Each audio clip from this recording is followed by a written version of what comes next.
주님께서 여러분과 함께 마르코가 전한 거룩한 복음입니다.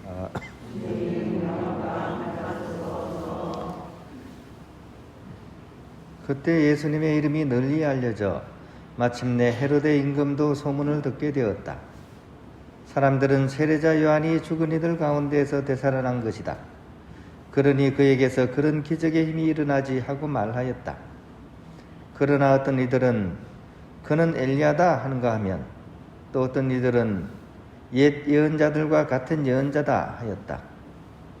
헤로데는 이러한 소문을 듣고 내가 목을 벤 그 요한이 되살아났구나 하고 말하였다. 이 헤로데는 사람을 보내어 요한을 붙잡아 감옥에 묶어둔 일이 있었다. 그의 동생 필리포스의 아내 헤로디아 때문이었는데 헤로데가 이 여자와 혼인하였던 것이다. 그래서 요한은 헤로데에게 동생의 아내를 차지하는 것은 옳지 않습니다 하고 여러 차례 말하였다. 헤로디아는 요한에게 앙심을 품고 그를 죽이려고 하였으나 뜻을 이루지 못하였다. 헤로데가 요한을 의롭고 거룩한 사람으로 알고 그를 두려워하며 보호해 주었을 뿐만 아니라 그의 말을 들을 때 몹시 당황해하면서도 기꺼이 듣곤 하였기 때문이다. 그런데 좋은 기회가 왔다. 헤로데가 자기 생일에 고관들과 무관들과 갈릴레아의 유지들을 청하여 잔치를 베풀었다. 그 자리에 헤로디아의 딸이 들어가 춤을 추어 헤로데와 그의 손님들을 즐겁게 하였다. 그래서 임금은 그 소녀에게 무엇이든 원하는 것을 나에게 청하여라 너에게 주겠다 하고 말할 뿐만 아니라 내가 청하는 것은 무엇이든 내 왕국의 절반이라도 너에게 주겠다 하고 굳게 맹세까지 하였다. 소녀가 나가서 자기 어머니에게 무엇을 청할까요 하자 그 여자는 세례자 요한의 머리를 요구하여라 하고 일렀다. 소녀는 곧 서둘러 임금에게 가서 당장 세례자 요한의 머리를 쟁반에 담아 저에게 주시기를 바랍니다 하고 청하였다. 임금은 몹시 괴로웠지만 맹세까지 하였고 또 손님들 앞이라 그의 청을 물리치고 싶지 않았다. 그래서 임금은 곧 경비병을 보내며 요한의 머리를 가져오라고 명령하였다. 경비병이 물러가 감옥에서 요한의 목을 베어 머리를 쟁반에 담아다가 소녀에게 주자 소녀는 그것을 자기 어머니에게 주었다. 그 뒤에 요한의 제자들이 소문을 듣고 가서 그의 죽음을 거두어 무덤에 모셨다. 주님의 말씀입니다.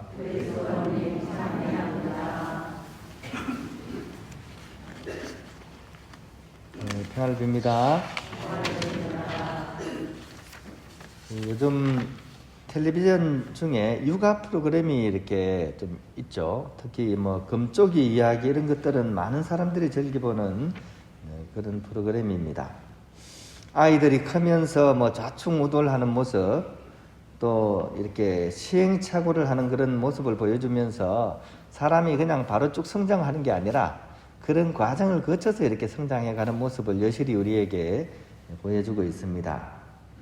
그런 것들 중에 이 성장해서 이후의 삶에 큰 영향을 미치는 요소들이 있는데 그 중에 하나가 솔직함입니다.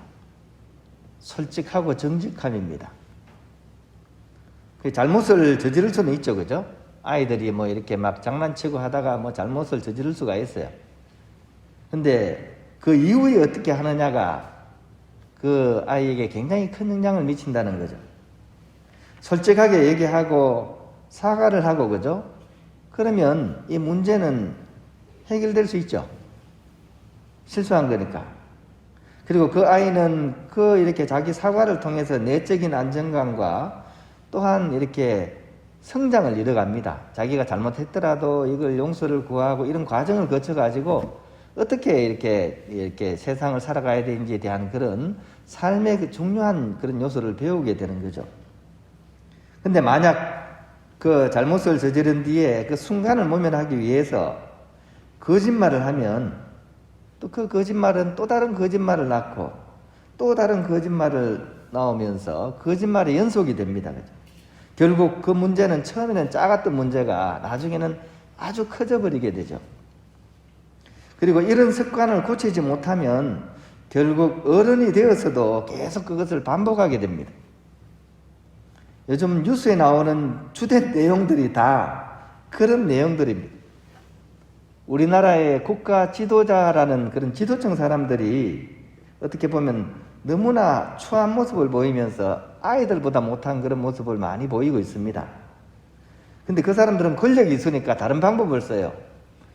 이렇게 실수를 하고 나서 그 다음에 거짓말을 해요. 근데 거짓말 한다고 누가 뭐라 그러면 압수수색 바로 들어갑니다. 급박을 하는 거죠, 그죠? 그러고 나서 또 거짓말을 해요. 또 뭐라 그러면 또 압수수색을 또 들어갑니다. 최근에 한 여당 총선 후보가 유명한 가수와 운동선수와 사진을 딱 찍었어요. 그러고 나서 자신의 홍보를 위해 가지고 이 사람들이 나를 지지한다 하는 그게 이제 써먹은 거죠. 거짓말로 이제 올린 거죠, 그죠? 사실과 전혀 다르게. 근데 그게 아니라서 지금 대국민 창피를 당하는 모습이 지금 계속 우리에게 이제 나오고 있습니다. 정말 훌륭한 선생님 아닙니까? 그죠? 정말 훌륭하신 선생님이에요.